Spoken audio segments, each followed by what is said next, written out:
Praise lord అందరికీ దేవుని ప్రశస్త నామంలో మీ అందరికీ వందనములు. ఈరోజు ఫిలిస్తీన్లు ఎవరో తెలుసుకుందాము. ఫిలిస్తీన్లు ఇశ్రాయేలులకు బద్ధ శత్రువులు.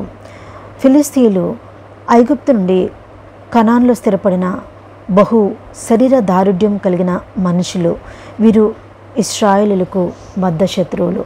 ఇశ్రాయేలీలు దేవుని ప్రజలు, దేవుని స్వాస్థ్యమైన వారు, దేవునికి ఇష్టలైన ప్రజలు. మరి వీరికి వారికి చాలా డిఫరెన్స్ ఉంది. వీరు విగ్రహారాధన చేసే మనుషులు ఫిలిస్తీన్లు. మరి నిజదేవుణ్ణి ఆరాధించే ప్రజలు ఇశ్రాయేలీలు.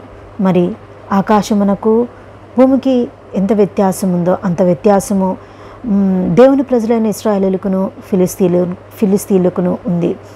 మరి వీరి మధ్య అనేక యుద్ధాలు జరిగాయి. ఆ యుద్ధంలో మరి గొలియాత్తో దావీదు చేసిన యుద్ధం ఒకటి.